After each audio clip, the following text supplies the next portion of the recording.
আল্লাহ রাব্বুল আলামিন যে দুটো আমি আয়াত পাঠ করেছি এই মাসের প্রথম থেকে 10 দিনের মধ্যে কি করতে হবে, করণীয় কি আছে, সেটা একটু আপনাদের সামনে তুলে ধরবো। কোনো মানুষ কুরবানি কিনবে ইচ্ছা করেছে, কোনো মানুষ কুরবানি দিতে পারছে না, টাকা নাই, অর্থ নয়, অসহায়। এই ব্যক্তি যদি কুরবানির সমপরিমাণ নেকি নেওয়ার ইচ্ছা করে, কুরবানি দিতে পারছে না, ছাগল গরু কিছুই কেনার সমর্থন নয়, কিন্তু তবু একটা কুরবানি দেওয়ার নেকি নেবে এই আশা করছে, আল্লাহ রাসূল বলছেন সেই ব্যক্তি কি করবে। আমরা বর্তমানে যেই মাসে অবস্থান করছি সেই মাসটির নাম হচ্ছে জুলকাদা মাস। আল্লাহ রাব্বুল আলামিন সূরা বারাত বা সূরা তওবা সূরা নম্বর 9 আয়াত নম্বর 36 বলছেন, ইন্না ইদ্দাতাশ শুহুরি ইনদাল্লাহি 12 শাহরান ফি কিতাবিল্লাহি ইয়াওমা খালাকাস সামাওয়াতি ওয়াল আরদা মিনহা আরবাতুন শুহুরুন যালিকা দীনুল কাইয়্যিম। আল্লাহ রাব্বুল আলামিন সারা বিশ্বকে সৃষ্টি করার সময় থেকে আল্লাহর নিকটে 4টি মাস, আল্লাহর নিকটে গণনাকৃত 12টা মাসের মধ্যে আরবি মাস 12টা, তার মধ্যে সম্মানীয় মাস মিনহা আরবাতুন হুরুমুন, সেই মাসটি হচ্ছে 4টি মাস, সম্মানীয় মাস, নিষিদ্ধ মাস, সংযতর মাস। যালিকা দীনুল কাইয়্যিম, এটাই হচ্ছে আল্লাহর চিরস্থায়ী বিধান। এই 4টি মাসের মধ্যে 12টি মাসের মধ্যে 4টি মাস হচ্ছে মুহররম, রজব, জিকাত, জিলহিজ্জা। আমরা আগামীকাল ইনশাল্লাহ আশা করা যায় আজ সন্ধ্যার সময়তে এই জুলকাদা মাস চলে যাবে, আগে আসছে জিলহিজ্জা মাস। আজ সন্ধ্যার সময় আশা করছি নতুন চাঁদ আমরা দেখতে পাবো। এই মাসটা বর্তমানে এটাও হচ্ছে সম্মানীয় মাস। সম্মানীয় মাস কেন বলা হয়? আরবের মধ্যে কিছু নির্দিষ্ট জায়গা আছে সেখানে মারামারি করা নিষিদ্ধ। আরবের মধ্যে সবচেয়ে যারা ইসলামের শত্রু ছিল হাই গোত্রের লোক, তারা এই 4টি মাসে মারামারি, রাস্তায় কোনো বাধা বিঘ্ন, কাউকে হত্যা করা, কোন রকমের লুটতরাজ তারা করতো, এই মাসকে তারা সম্মান করত। কাফের হয়েও এই 4টি মাস আল্লাহর নিকটে সবচেয়ে সম্মানিত মাস। সেই সম্মানিত মাসের মধ্যে একটি মাস আজ বিদায় নিচ্ছে, দ্বিতীয় মাস আসছে, সেটা জুলহিজ্জা, হজের মাস। এই মাসটা হচ্ছে বিভিন্ন দিক থেকে, যেমন রমজান মাস হচ্ছে সম্মানীয় মাস, লাইলাতুল কাদর আছে। রমজান মাসের আমরা রোজা পালন করি, সিয়াম পালন করি, খুব কষ্টের মাস। আর এই মাসটা হচ্ছে তার চাইতে বেশি সম্মানীয়ত মাস। এই মাসের মধ্যে 1 নম্বর হচ্ছে আরফার ময়দান আছে। এই মাসে আরফার ময়দান মানুষেরা, কোনো মানুষ যদি যারা হাজি হজ করতে যাবে 9 মাসে যদি 9 তারিখে আরফার ময়দানে 9 তারিখে যদি সূর্য ওঠার আগে না গিয়ে পৌঁছায়, মাগরিবের নামাজ যদি সেখানে না পড়ায়, তাকে আবার অন্য বছর হজ করতে হবে, তার হজ হবে না। এই মাসটা এত সম্মানীয় মাস। আল্লাহ রাসূল বলছে এই আরফার ময়দানে যেই ব্যক্তি একটা রোজা রাখবে, সিয়াম ইয়াউমে আরফাতা, একটা রোজা রাখবে, আহতাসিবু আলাল্লাহ, আল্লাহর কাছে আশাবাদী, আইয়ুকাফফিরাল্লাতি, 1 বছর যেই ব্যক্তি বিগত রোজা রেখেছে, বিগত দিন গত হয়ে গেছে 1 বছরের, আগামীতে 1 বছরের রোজা রেখে যতটা নেকি হয়, একটা দিন রোজা রেখে এতটাই নেকি হবে। সেটা আরফার ময়দান। হাজিরা আরফার ময়দানে থাকবে, যারা আরফার ময়দানের বাইরে থাকবে, যারা হাজি নয়, হজব্রত পালনে যারা থাকবে না, এই দিনটাতে তারা রোজা অবস্থায় কাটাবে। এরা বিগত 1 বছর, আগামী 1 বছরে তাদের গুনাহ যা আছে সব আল্লাহ মাফ করে দিবেন। এই আরফার ময়দানটা এই মাসের মধ্যে আছে। দ্বিতীয় নাম্বার হচ্ছে এই মাসের মধ্যে সবচেয়ে পৃথিবীর মধ্যে হাজার হাজার লক্ষ লক্ষ কোটি কোটি জীবজন্তু তারা জবাইকৃত হবে, তারা জবাই হবে। পশু পক্ষীদের মাধ্যম দিয়ে আল্লাহকে স্মরণ করা হবে, আল্লাহর গুণগান করা হবে। সেই জন্য এই মাসটা হচ্ছে সবচেয়ে গুরুত্বপূর্ণ মাস। আল্লাহ রাব্বুল আলামিন যে দুটো আমি আয়াত পাঠ করেছি, এই মাসের প্রথম থেকে 10 দিনের মধ্যে কি করতে হবে, করণীয় কি আছে, সেটা একটু আপনাদের সামনে তুলে ধরব। আল্লাহ রাব্বুল আলামিন সূরা হাদ সূরা নম্বর 22 আয়াত নম্বর 18 এর মধ্যে আল্লাহ বলেন, লিয়াশহাদু মানাফিআ লাহুম, যাতে করে মানুষেরা উপস্থিত হয় এই আরফার ময়দানে। সেই জায়গাতে বিভিন্ন রকমের বহুত কল্যাণ নিহিত আছে। সেই কল্যাণ শুধু দুনিয়ার নয়, দুনিয়া আখিরাতের সমস্ত কল্যাণ সেই জায়গাতে নিহিত আছে। যেই যা মানুষেরা, সারা বিশ্বের মানুষ, হাজার হাজার লক্ষ লক্ষ মানুষ হতপ্রত পারড়িয়েছে এই আরফার ময়দানে যারা অবস্থান করবে, তারা অনেক কল্যাণ তারা অর্জন করবে। আল্লাহ বলছেন সেই জায়গায় তারা আসবে, আসার পর ইয়াজকুরুনা ইসমাল্লাহ, আল্লাহর নাম স্মরণ করবে। তারা শুধু স্মরণ নয়, কি আইয়ামিন মালুমাতিন, সেটা একটা নির্দিষ্ট কয়টা দিন, প্রথম থেকে নিয়ে জিলহজ মাসের প্রথম থেকে নিয়ে 10 তারিখ পর্যন্ত এই দিনগুলোকে আইয়ামে মালুমাত বলা হয়। এই দিনগুলো মানুষের কাছে সবচেয়ে গুরুত্বপূর্ণ দিন। মুসলিম জাহানের সবচেয়ে তাফসীরের মধ্যে ভাষ্যকার কোরআনের রাইসুল মুফাসসিরিন আল্লাহ ইবনে আব্বাস বলছেন যে এই আইয়াম মালুমাত থেকে জিলহজ মাসের প্রথম থেকে 10 তারিখ পর্যন্ত এই দিনকে আইয়াম মালুমাত বলা হয়। তাই এই দিনের করণীয় কি আছে, এই দিনগুলা কি করতে হবে? সূরাতুল ফজর, আম্মা পারাতে একটা সূরা আছে সূরাতুল ফজর, 89 নম্বর সূরার দুটো আয়াত পড়েছে সূরাতুল ফজরে, ওয়াল ফজরি ওয়া লায়ালিন আশর। আল্লাহ রাব্বুল বলছেন সেই ফজরের প্রভাত কালের আমি শপথ করে বলছি, আর এই জিলহজ মাসের 10 তারিখের কসম করে শপথ করে বলছি। আল্লাহ এই মাসের 10 দিনটা এত আল্লাহর কাছে গুরুত্বপূর্ণ দিন, এত মহাময়ী দিন, আল্লাহকে সম্মানীয় দিন, যার জন্য এই মাসের জিলহজ মাসের 10 তারিখে শপথ করে মানুষকে আল্লাহ বলতে চাইছেন এই দিনগুলা হচ্ছে আমার নিকটে সবচেয়ে উত্তম দিন।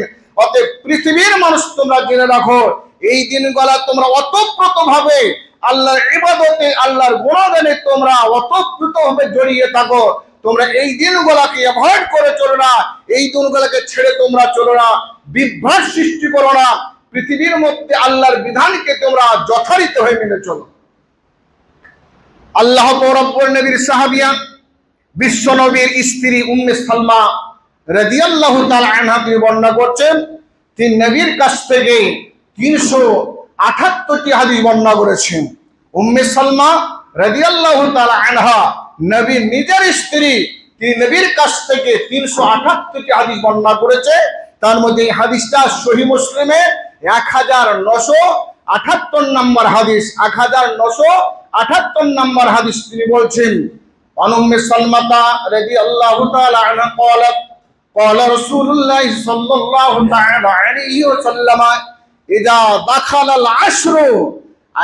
উম্মে সালমা বলছেন বিশ্বই বলেছেন যখন এই মাসের 10 তারিখ যখন উপস্থিত হবে, এজা দাখালাল আশর, জিলহজ মাসের যখন 10 তারিখ মানুষের কাছে আসবে, উপস্থিত হবে, ওয়ারদাই জাহিয়া, আর যেই মানুষেরা চাইবে আমরা কুরবানি করব।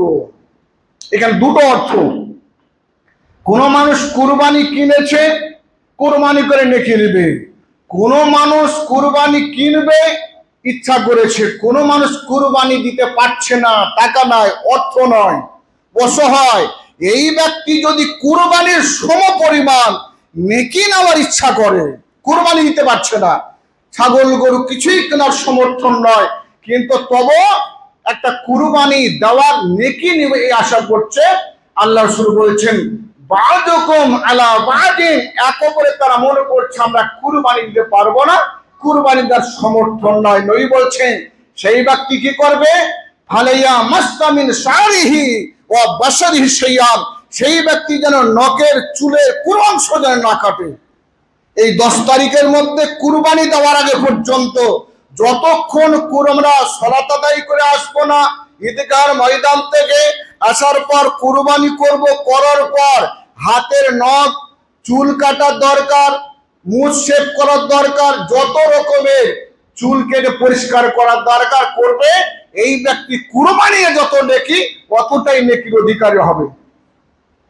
আমাদের যারও আশা আছে কুরবানিতে পারছি না, কিন্তু এই চকমককে অবস্থান করে রেখে ঈদগাহতে নামাজ পড়ে এসে কাটবো, আশা করা যায় কুরবানি দেওয়ার নেকি পাবে। আল্লাহ রাসূল সাল্লাল্লাহু আলাইহি সাল্লাম বলেছেন, কুরবানি যদি তোমাদের করার ইচ্ছা আছে তাহলে তোমরা এই সমস্ত জিনিস থেকে বিরত থাকবে। অন্য বর্ণনায় এসেছে, নবী বললেন, মান রা হিলালা জিলহিজ্জা, যেই ব্যক্তি দেখতে পেল সন্ধ্যার সময় একটা ফালির মতো চাঁদ পশ্চিম আকাশে দেখাল, হেলাল বলা হয় নতুন চাঁদকে। হেলাল শব্দটা আসলে মাথায় পাক দিয়ে থাকে যারা হাজী সাহেবরা, এই পাগড়ির ওপর একটা কালো রঙের পাক দেওয়া থেকে হেলাল বলা হয়। এই রকম ধরনের একটা জিনিস যখন পশ্চিম আকাশে সন্ধ্যার সময় দেখা যাবে, নবী বলছে, ওমান আরাদা আইয়ুদাইয়া, আর যার মনের মধ্যে ইচ্ছা আছে যে আমি এই চাঁদ দেখলাম, আমি কুরবানি করতে পারলাম না বা আমার হাতে কুরবানি আছে, আমি নেকি অর্জন করব, সেই ব্যক্তি ফালা ইয়াখুযান্না মিন শা'রিহি ওয়া ইয়াকলিমান্না মিন জুফরিন।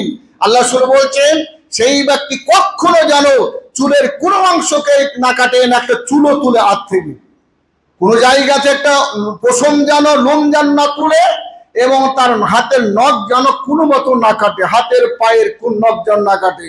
তাহলে চাঁদ যারা দেখতে পাবে, যারা আকাশে চাঁদের ফালি দেখতে পেল, কুরবানি করার ইচ্ছা আছে, সেই ব্যক্তিরা যেন কেউ যেন একটা এই হাতের পায়ের কোনো জিনিস না কাটে, মুখের নাকের কোনো জিনিস চুল না তোলে, সেই ব্যক্তি নেকির অধিকারী হবে। এখন কথা হচ্ছে, আমরা কুরবানি যাদের বাড়িতে খাসি আছে, যাদের বাড়িতে খাসি আশআত মিন জামি আহলিহি, নবী বলেছেন যদি কারো বাড়িতে একটা খাসি আছে, খাসি একটা কুরবানি দেয়, তাহলে তার বাড়িতে জীবিত মৃত্যু যদি 100 জন লোক থাকে, মারা গেছে বাপ মা আত্মীয় স্বজন, এবং তার বাড়িতে একাধিক সন্তান বা ছেলে মেয়ে আছে, সকলের নামে কুরবানিটা হবে। অতএব ছোট বাচ্চা থেকে বড় থেকে নিয়ে কেউ যেন চুল নখ কেউ না কাটে। একটা ছাগল কুরবানি মিন জামি আহলিহি, আল্লাহ রাসূল বলছেন পুরো আহলের জন্য, আহলে সে জীবিত হোক বা মৃত্যু হোক, সকলের নামে কুরবানি হবে। কারণ নামের প্রয়োজন নয় যে আমি বাপের নামে দিচ্ছি, মায়ের নামে দিচ্ছি, আমার নিজের নামে দিচ্ছি, ছেলের নামে দিচ্ছি, এরকম মনের মধ্যে কোনো রকমের অনুভব করা দরকার নাই। আপনি নিয়ত করেছেন আমি কুরবানি দিচ্ছি, আপনার জীবিত মৃত্যু সকলের নামে কুরবানি হয়ে যাবে। তাহলে আমরা যারা অধিকাংশ মানুষ যারা বাড়িতে খাসি রেখেছি, আমরা কুরবানি দিব, আমরা নিজে এবং আমাদের বাল বাচ্চা ছেলে মেয়ে কেউ যেন নখ চুল না কাটে। এবার এই দিনে এই সমস্ত গুরুত্বপূর্ণ কাজ যদি আমরা মেনে চলে, তাহলে অবশ্যই আল্লাহর কাছে আমরা এই দিনের স্মরণে যুক্ত থাকবো। আব্দুল্লাহ বিন আব্বাস রাদিয়াল্লাহু তাআলা আনহু তিনি বর্ণনা করেন, হাদিসটি সহিহ বুখারী। আব্দুল্লাহ বিন আব্বাস তিনি নবীর কাছ থেকে 2260টি হাদিস বর্ণনা করেছেন, তার মধ্যে সহিহ বুখারী হাদিস 959 নম্বর হাদিস, 969 নম্বর হাদিস।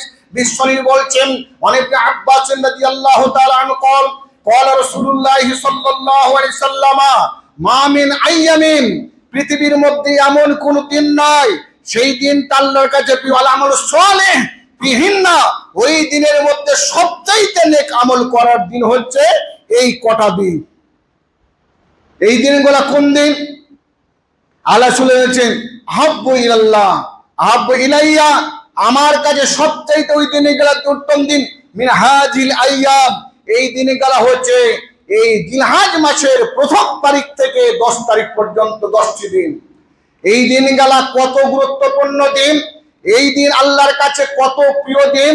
এই দিনে মানুষ যদি রোজা রাখে, এই দিনে মানুষ যদি দান করে, এই দিনে যদি অসহায় মানুষের প্রতি গুরুত্ব দেয়, এই জন্য কোনো ভাই যদি বাপের দিকে তাকিয়ে দেখে, কোন ছেলে যদি বাপের দিকে সদরে তাকিয়ে দেখে, স্বামী যদি স্ত্রীর দিকে সন্নতরে তাকিয়ে দেখে, এই দিনে যদি একজন আরেকজনের প্রতি সহানুভূতি দেখায়, আল্লাহর কাছে সেই ব্যক্তি এই দিনের ফজিলত পাবে। এই দিনটা এতদিন সাহাবাদের মধ্যে কেউ জিজ্ঞাসা, ইয়া রাসূলুল্লাহ ওয়ালা ফিল জিহাদ ফি সাবিলিল্লাহ, কোন মানুষ যদি আল্লাহর পথে লড়াই করতে গিয়ে তাও কি এই দিনের থেকে গুরুত্বপূর্ণ? নবী বলেন ওয়ালা ফি সাবিলিল্লাহ, নবী বললেন না, যুদ্ধ করতে গিয়েও এই দিনের গুরুত্বপূর্ণ পাবে না। তবে ইল্লা মান খারাজা বিনাফসিহি ওয়া মালিহি লাম ইয়ারজি বিশাইইন যালিকা, আল্লাহ রাসূল বলেছেন যুদ্ধ করতে গেল নিজের শরীর দিয়ে, নিজের মাল নিয়ে, ধন সম্পদ দিয়ে গেল যুদ্ধ করতে, যুদ্ধের ময়দান থেকে নিজেও ফিরে এলো না, তার মালও ফিরলো না, সেই শহীদ এলো সেই ব্যক্তির অন্যতম ব্যাপার। কিন্তু জিহাদের ময়দানে গিয়ে লড়াই করছে, এই দিনে বাড়িতে বসে বসে এই দিনে গলাই নাকি অর্জন করবে। এই জিলহজ মাসের প্রথম তারিখে 10 তারিখ, এই দিনের নাকি হচ্ছে সবচেয়ে আল্লাহর কাছে গুরুত্বপূর্ণ। নাকি আমরা যারা এই দিনগুলোকে পালন করার মনের মধ্যে ইচ্ছা করেছি, এই দিনগুলোতে আল্লাহর কাছে নাকি অর্জন করব ইচ্ছা করেছি, আমরা যেন সর্বপ্রথম মনে করব আমাদের শরীরের কোনো অংশ, চুল হোক নখ হোক, কোন অংশ আমরা কর্তন করবো না, আমরা কাটবো না, আমরা নেকি পাবো এই দিনের, বা আল্লাহর কাছে নেকি পাবো। 2 নম্বর, এই মাসের প্রথম দিন থেকে বিশ্বনবী অধিকাংশ রোজা রাখতেন। আমরা যদি মনে করি প্রথম থেকে 9 তারিখ পর্যন্ত এই মাসে রোজা রাখবো, আমরা রোজা রাখতে পারি, রোজা রাখলে আপনি এই দিনের নেকি পাবেন। আর যদি রোজা রাখতে না পারি, আমাদের 9 তারিখটা সবচেয়ে গুরুত্বপূর্ণ দিন, ওই দিনটা আরাফার দিনটা আমাদের রোজা রাখতে হবে। এই দিনটা রোজা রাখা আমাদের যে কর্তব্য, 2 বছরের প্রচেনের আগের সমস্ত গুনাহ আল্লাহ 2 বছরে মাফ করে দিবেন। অতএব আমরা এই 2 বছরের গুনাহ মাফ করতে পারবো এই দিনেরই একটা দিন, সেই দিনটা হচ্ছে ইয়াউম আরাফা। এই মাসে জিলহজ মাসের 9 তারিখটা আমরা এই দিনগুলোয় আল্লাহর কাছে নেকি অর্জন করে নিজের জীবনকে সফল করব, ইহকাল পরকালকে আমরা আল্লাহর কাছে নিয়োজিত করে কিয়ামতের দিন যেন আমাদের সেই পর্যাপ্ত পরিমাণ নেকি নিয়ে জান্নাতের মধ্যে আমরা প্রবেশ করতে পারি। আল্লাহর কাছে দোয়া করে আল্লাহ আমাদেরকে এই মাসের গুরুত্বপূর্ণ নেকিগুলো অর্জন করে কাজগুলোকে আমরা আঞ্জাম দিয়ে বাস্তবায়ন করে পৃথিবী থেকে যেন পরিপূর্ণ নেকি নিয়ে আল্লাহর কাছে উপস্থিত দিতে পারি, আল্লাহর কাছে হাজির দিতে পারি। এই আল্লাহর কাছে প্রার্থনা রেখে, মানুষের কাছে অনুরোধ রেখে, আমি মানুষের কাছে এই কথাগুলো বলে অনুরোধ রাখলাম, এই দিনে আগামীকাল থেকে কেউ যেন কোনো নখ কাটবে না, কেউ যেন চুল কাটবে না, কেউ যেন মুখ পরিষ্কার করবে, যা কিছু দরকার সন্ধ্যা পর্যন্ত তখন করে নেন, সকাল হয়ে গেলে আর কিছু করা যাবে না। এটা সমস্ত ওলামা, যেমন সাইয়্যিদুল মুসাইয়্যিব, আল্লামা ইমাম রাবি, ইমাম সুনান আবি দাউদ, আহমদ বিন হাম্বল এবং উলামা আল হাদিস, এরা সকলেই বলছে এই 10 দিনের মধ্যে নখ কাটা, চুল কাটা হারাম। শুধুমাত্র ইমাম শাফি রহমাতুল্লাহ বলছে ভালো, চুল না কাটলে ভালো, কিন্তু অনেক ওলামারা বলছেন, ওলামা আহলে হাদিস বিশেষ করে বলছে এই দিনে চুল কাটা, নখ কাটা পুরো হারাম। অতএব আমরা যৌথ যাদের মত এটাকে প্রাধান্য দেব, একাকী মতটাকে তার থেকে যৌথ মতটাই বেশি প্রাধান্য। আমরা এই দিনগুলোতে সমস্ত এইসব কর্মগুলোতে বিরত রাখবো, আমরা বিরত থাকবো। আল্লাহ আমাদের সকলকে তৌফিক দান করুন, আমরা এই দিনগুলোয় পর্যাপ্ত নেকি যেন অর্জন হয়, যাতে সেই সব করব, দান খায়রাত বেশি করব, মানুষের সঙ্গে সম্প্রীতি বজায় রাখবো, একে অপরের সঙ্গে সম্প্রীতি বজায় রাখবো, আত্মীয়তার সঙ্গে আত্মীয়তা বজায় রাখবো। এই দিনে গুরুত্বপূর্ণ নেকি হবে। আল্লাহ আমাদেরকে তৌফিক দান করুন।